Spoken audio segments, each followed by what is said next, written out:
Okay, hi guys! Welcome back po muli to another monthly horoscope reading.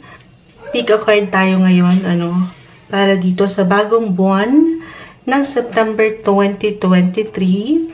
So this is group number 1, group 2, and group 3. Hindi na tayo magpapaligoy-ligoy pa, hihingi tayo ng ilang messages mula dito sa ilang set of cards na inyong mapipili at magsisimula na po tayo sa group number 1. We'll be straightforward sa ating reading today. Okay, spread muna natin. The 10 of Swords ay narito. 8 of Wands, reverse. Okay. The 7 of Pentacles, reverse. 9 of Cups ay narito. And the Queen of Swords. Group 1, naway pantay siya. Ngayon ko na sa camera. Ayan. Hindi ko po tatamisan itong ilang mame-mention kong messages, Pero naway wag lang din po lalaliman. As usual, mensaheng gabay lamang po.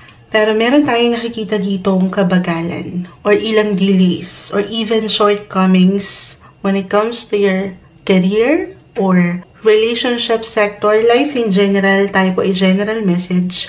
Pero mas umaangat dito yung partnership na meron kayo sa trabaho o negosyo. Maging ano pa man po yan, Yes, for some of you, guys, just only take what resonates. Pero maaring merong, andito yung struggle, okay? Or even yung pain. It could be physically or mentally, emotionally. Halimbawa, if this is about your physical aspect, meron kayong maramdaman. Hindi po isang, sumasangayon ng ilang ingay. Hindi po isang medical or professional health advisor ang Moonchild, Simpleng tarot card reader lamang po tayo. Pero, kung dito to mag-reflect at meron kayong maramdaman na struggle physically or even mentally, emotionally, parang andyan yung hindi kayo okay. Hindi naman kailangan laliman. Again, kahit sa simpleng pakiramdam lang ito na may pagka-low-key yung inyong mga energy. Dito, maaaring merong ilang ganap. Especially, sabi ko nga, na may kaugnayan sa ilang transaksyon na meron ka sa trabaho or even sa travel, sa pera.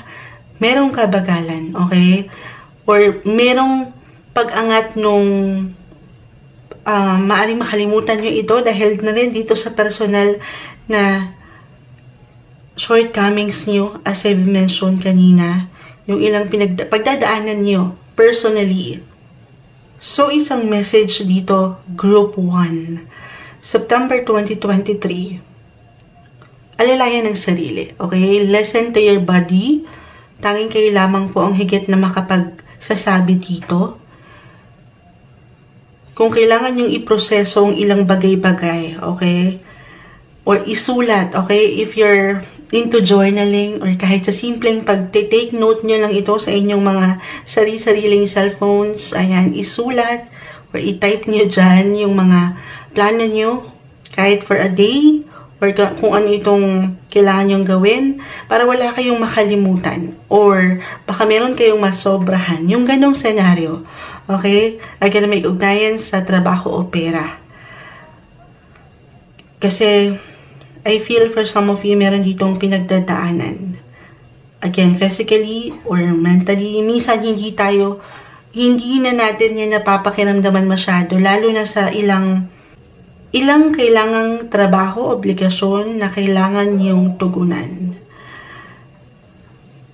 Or maybe this is a message, another message para sa ilan naman sa inyo, na buhayin nyo yung inyong mga enerhiya na available sa inyo right now. Pero hindi kailangan lahat itutuon nyo, okay, o ilalabas nyo. Take everything one day at a time.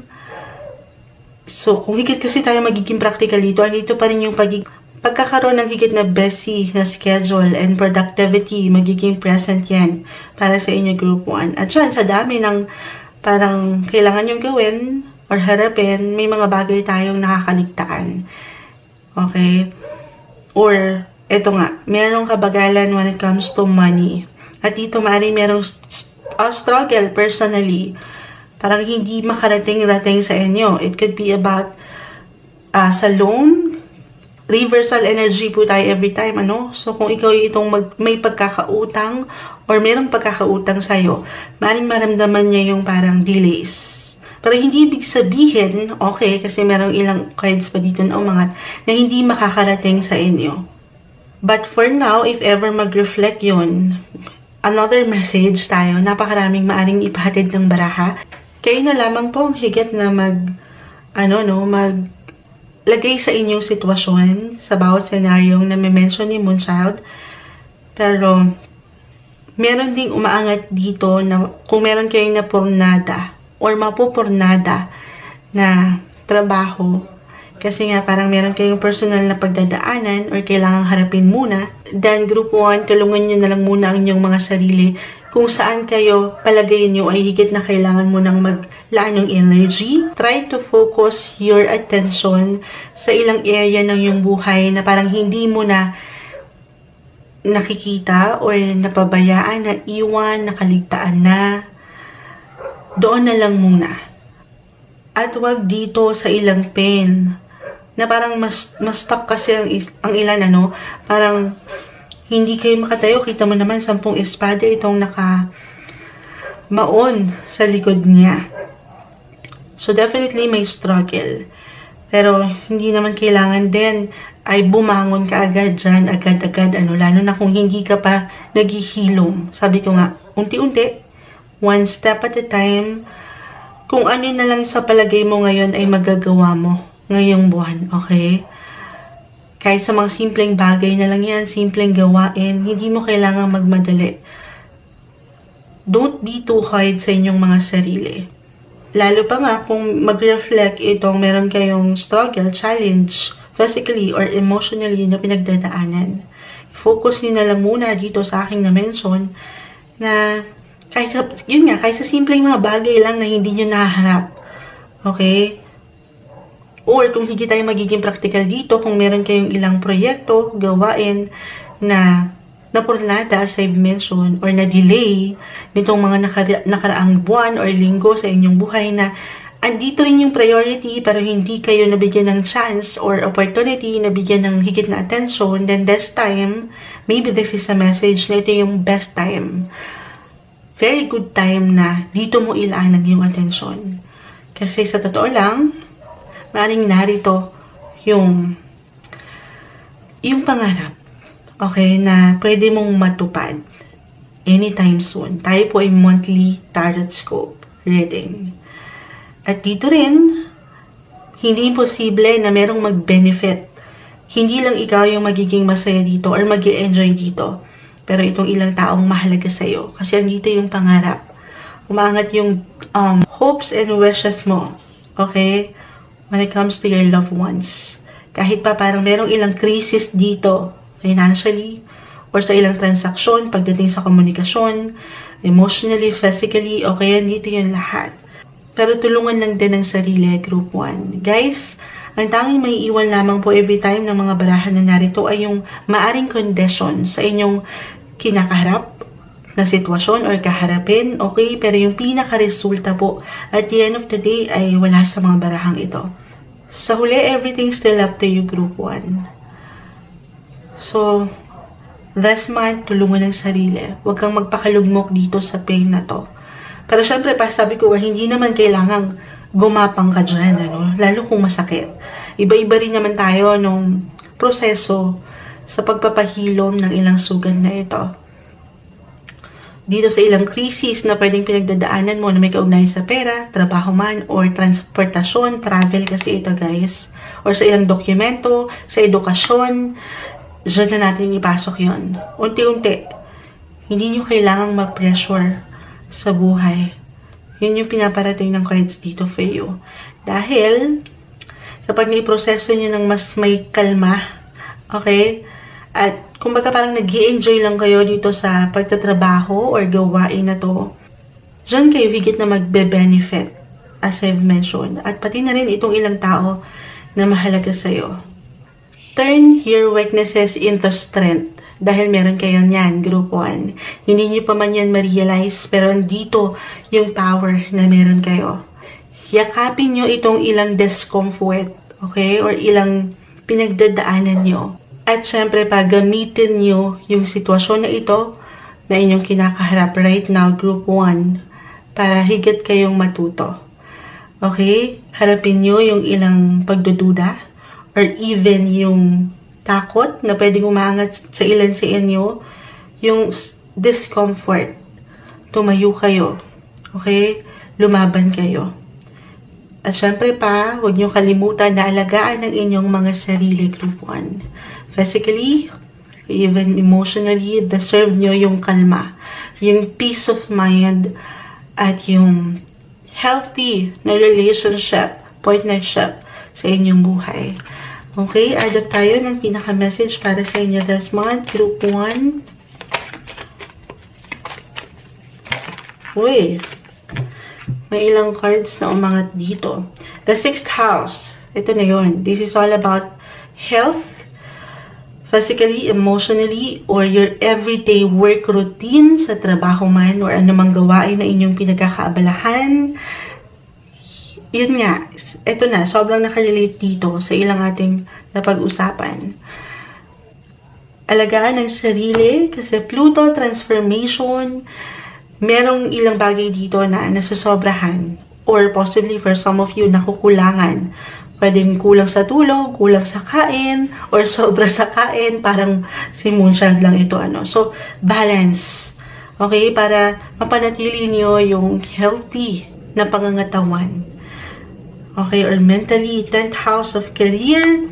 Sabi ko nga, so more on dito pumapasok yung sa trabaho. Okay? Meron kayong something positive na matutupad dyan. Gaano man parang kabagal ang ilang bagay, pero gumagalaw kayo, Group 1. Okay? Huwag niyong isipin na parang na-stuck na kayo. Kasi merong pag-usad. Gaano man yan, kabagal.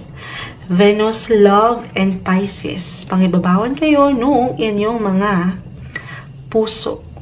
Or kung paano kayo magmahal. Kasi andito yung parang, higit na angat yung sense of responsibility na lalaban at lalaban kayo, tatayo at tatayo kayo para dito sa mga mahal nyo at pinapahalagahan nyo sa inyong buhay. September 2023, Group 1.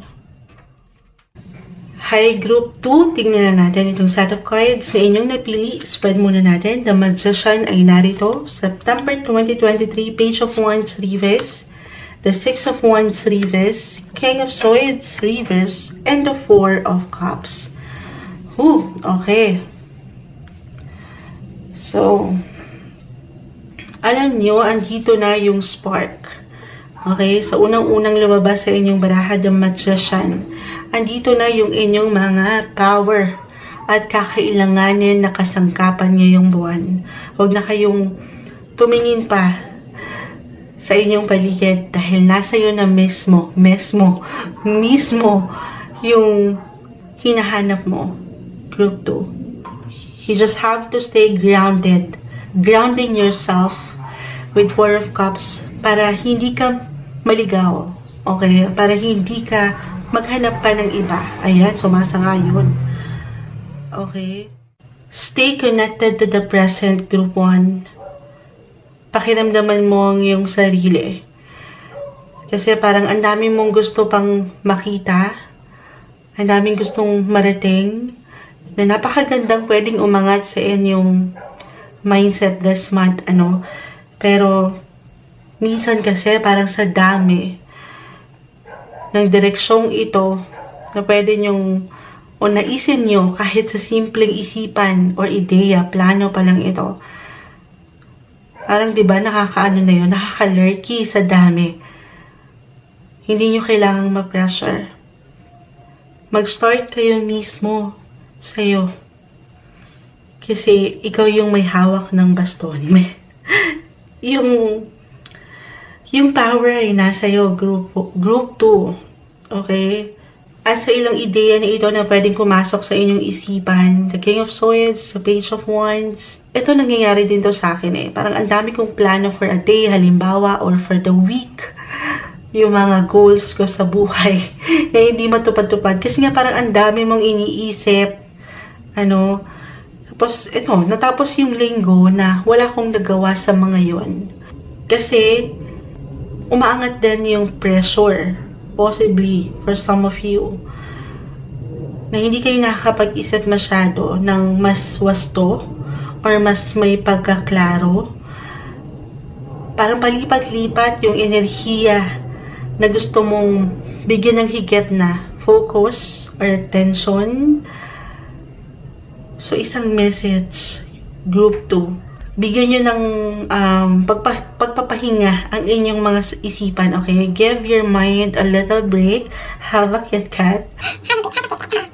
Kahit sa anumang paraan nyo ito, kung saan ay may papahinga nyo ang inyong mga isipan. More on the intellectual side, yung umaangat dito sa inyong mindset, okay? At dito, sabi ko ngayon nga, parang sa dami ng plano, minsan hindi na natin nagagawa. Kasi parang nakakaligaw.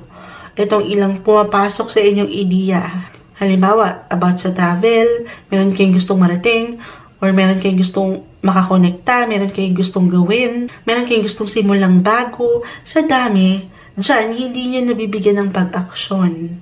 So, isa-isa lang daw. Kita mo siya. Okay? Huwag kang ma-pressure.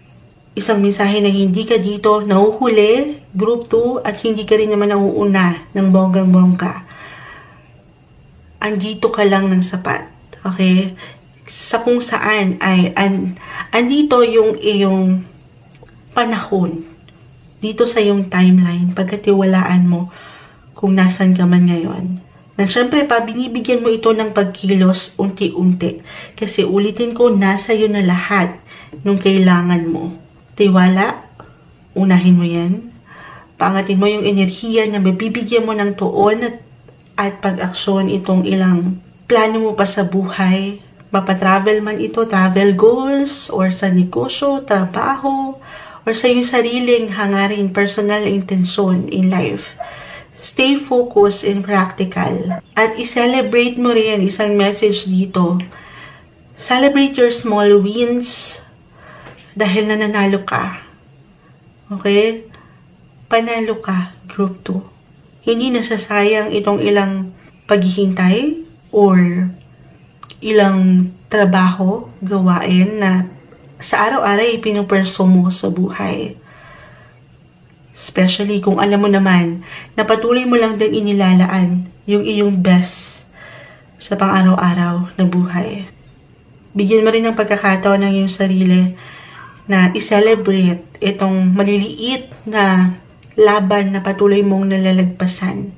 Well, gaano man po yan kalaki or kaliit, sa realidad ng buhay, tayo pa rin ay magkakaiba ng posisyon or sitwasyon. Pero gaano man parang kalito or umangat yung pagkalito. Kung anong direksyon yung gusto mong puntahan or gawain na gusto mong unahin. At the end of the day, itong parang mess up na situation na ito will turn into the right direction para sa'yo. Makakarating ka sa iyong patutunguhan. Basta tuloy lang, okay? Nang hindi ka nagmamadali. Okay, so add tayo ng ilang messages for group 2. Okay. Uranus. So, this is something na parang meron kayong hindi aasahan na ganap mula dito sa ilang ating pinag-usapan. It could be about sa ilang plano or ideya or direksyon, travel, unexpected.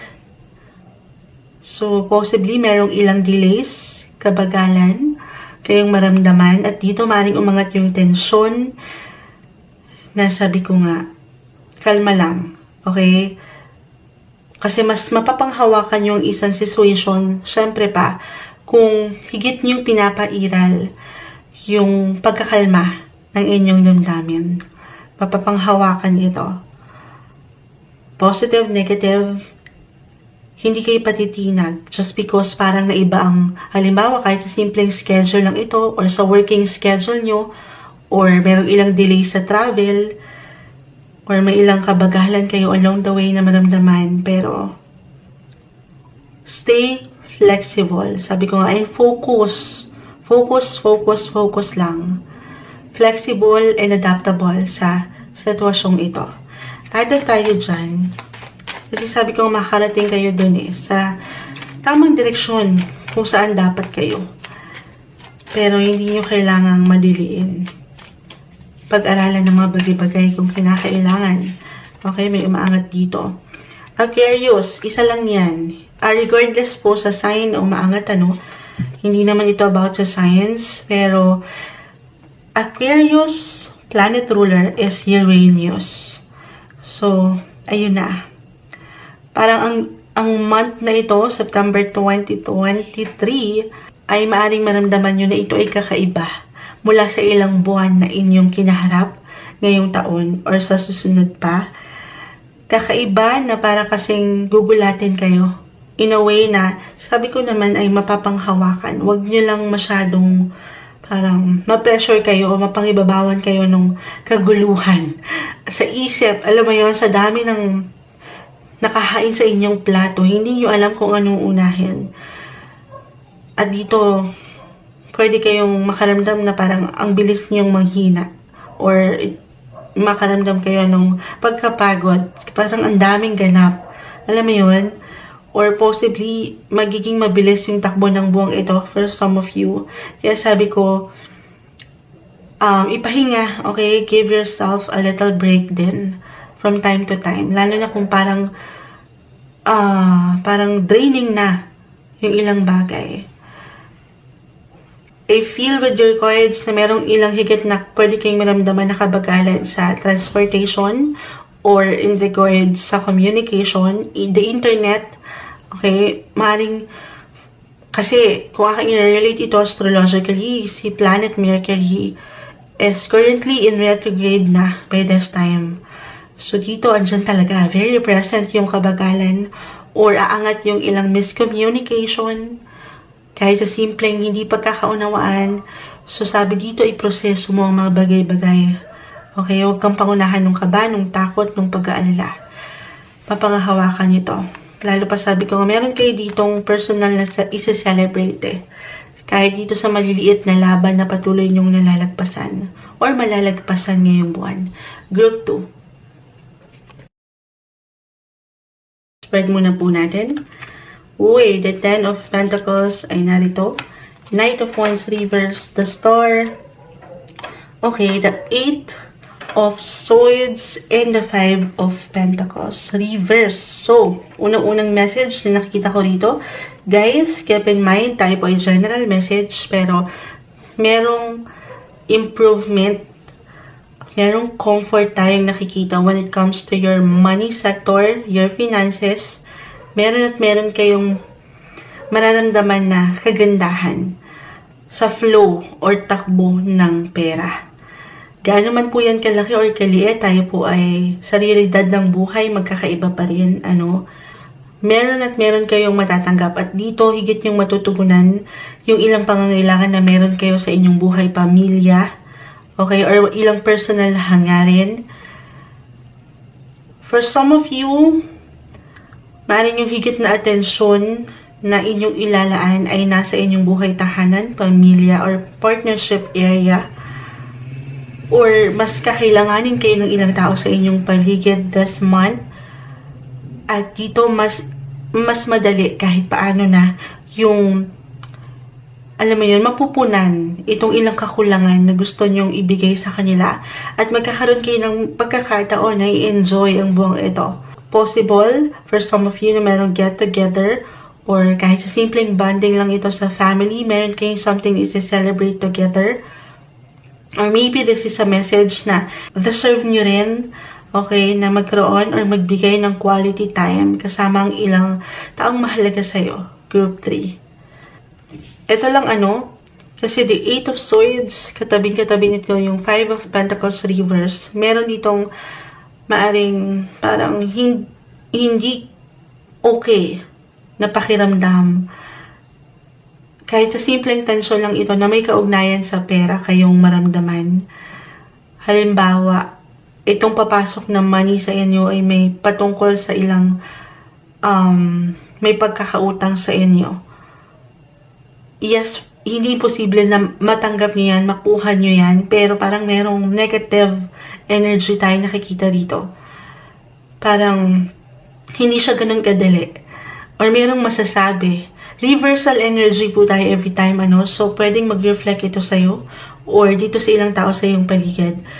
Pero, if ever mag-reflect yun na minsan nagiging nega tayo sa ilang tao or ilang sitwasyon, syempre hindi makakatulong yan eh. So, just look at the situation on the brighter side na lang or from different perspective. Kumbaga, gawin na lang natin itong positive, itong negative energy na ito, na hindi madali, lalo pa kung meron talagang present na tension or even conflict. Na again, pwedeng may kaugnayan sa pera. Pero, malalagpasan niyo yan. Sabi ko nga, meron naman, magtuon na lang kayo ng inyong higit na attention dito sa alam nyong kailangan. Okay? Huwag kayong magpatalo doon sa ilang negative people or situation, environment na pwedeng makaharap ng ilan sa inyo. Kasi sabi ko nga, andito na yung comfort eh. Okay? Doon tayo mag-focus at ilaan nyo itong ilang positive energy nito sa mga taong alam nyo yung deserve rin, yung security and comfort para sa kanila. Actually, sa pag-angat ng positive possibilities and opportunity na ito pagdating sa pera or buhay karera, okay, may tendency kung dito natin i-relate kasi parang ang gaan ang saya na. And andito na yung reward or resulta. Hindi imposible yan with a star. Meron kayong matatanggap na magandang balita mula sa mga tala ngayong buwan group 3. Pero, huwag kayong masyado namang parang ma-over kalma or maging overflowing sa feeling na okay na kayo, secured na kayo. Hindi ganon. Okay, kasi ang pera, sabi nga nila, weather lang din yan. Minsan nasa taas, minsan nasa baba. So, isang message dito ay panatilihin niyo yung motivation na magpatuloy pa rin. Gaano man minsan parang merong, kasi baka sa sobrang kalma ng ilan sa inyo, umangat yung katamaran. Okay, legit yan. Lahat naman tayo, may kanya-kanyang mood eh. Okay, pero wag naman masobrahan daw. Kasi ang buhay, ulitin ko, minsan nasa taas, minsan nasa baba. At hindi laging meron. So, other messages, try to save up kahit kakaunti, okay? At kasi baka masyadong, alam mo yun, masobrahan naman sa pagbibigay kasi umangat yung sense of responsibility dito at walang matira sa inyo, alam mo yun. So, balance lang din. At tulungan ang sarili na wag naman masobrahan doon sa party-party or kasiyahan. Although, syempre pa, sabi nga nila, life is too short, moon child. Magsasaya ako. Magpa-party-party ako kung hanggat kaya ko at gusto ko, Pero, ayun lang. Kasi, kapag masyado na tayong kalma nga, na hindi na natin nakikita, baka hindi nyo na makita yung trabaho bukas, meron pa kayong trabahong kakaharapin bukas. Diyan, mahirap, diyan kayo mag-struggle pa lang, So, it's very important na andyan pa rin yung focus. Na hindi nawawala yung inat nyo. Para tuloy-tuloy yung pasok nung magandang trabaho or magandang enerhiya sa trabaho or ilang tao sa inyong paligid. Iba pang posibilidad bilang narito ang The Star, The Knight of Wands, andito talaga yung inat, yung enerhiya, yung pag-spark ng inyong mga aura. Maparelasyon man o trabaho, merong magandang opportunity na naghihintay para sa inyo, higit kayong magiging magnetic. Mahirap kayong kumbaga hindi mapo na this month. Kaya andyan yung tuon sa inyo at atensyon. At syempre pa, iba-iba tayo ng paraan kung paano natin yan dinadala. So, huwag kayong pangibabawan nung ideya na, ay, ako na to. Oo, sikat na ako. Or, andito na ako sa taas, kalma na ako. Stay grounded, stay humble. Lalo pa kung merong ilang taong umaasa sa inyo. I mean, meron kayong pinag-aalayan talaga at andito yung pangarap. maging bukas pa rin kayo sa maraming posibilidad na meron at merong ilang tao sa inyong paligid na pwede pa rin mag-contribute sa inyong buhay. Gaano man parang ang kalma na ng mga sitwasyon. Okay? Buksan mo ang iyong mga mata. Other messages, para sa ilan, maaaring higit kayong maging extra sensitive and emotional sa mga bagay-bagay or sa inyong paligid. At dito, kasi sabi ko nga, iba-iba tayo ng behavior, attitude, kung ang ilan parang life of the party kung nanaisin, ang ilan naman ay parang magtatago or mahihiya, okay? At hindi papakita yung kagandahan ng aura ngayong buwan. Well, it's okay lang din naman. Pero wag din na masusobrahan sa part na yun. Okay? It's okay to slow down ano man yung umangat na mood nyo. Iba-iba tayo ng mood ngayong buwan. Maging present lang kayo sa kung nasan kayo ngayon. Panatilihin nyo yung confident na mapapasa inyo yung comfort, yung security and stability na meron kayo sa inyong buhay pamilya, relasyon, o buhay karera. Okay, group 3, kuha tayo ng pinaka-final advice. Messages, ayan. The second house. Okay, about money nga ito. Merong something na magbibigay diin or may pag-highlight pagdating sa inyong mga income. Hindi imposible for some of you na may magandang balita. When it comes to your money, this is something na magmumula pa rin sa inyong patuloy na pinaghihirapan, pinagsisikapan. Maring for some of you, merong pag-increase ng sweldo. I-claim na natin yan. Kaya naman po yan kalaki or kaliit, okay? Pero dito, umaangat yung mga kagustuhan nyo when it comes to your money sector. Adapt tayo dyan. Okay, may dalawang cards dito. Planet Venus, love. Ito na yun. Yung inyong charm, yung beauty, yung inyong pagiging magnetic. Sabi ko nga, aangat kayo, yung inyong kagandahan. And the 6th house of your everyday work routine. Yung inyong service, yung serbisyong totoo, yung sense of responsibility na kailangan meron kayong ma-provide, ma-contribute, magawa. Or if this is about your health, it could be about physically, mentally. Hindi po isang medical advisor ang Moonchild, alalayan nyo rin ang inyong mga sarili kasi nagwe-weigh-in lang ito yung umangat sa inyong cards group 3 sa pagkakulang or pagkasobra. Balance na hindi madali, kasi hindi naman tayo perfect. Pero I know mapangahawakan nyo ito ngayong buwan. Group 3.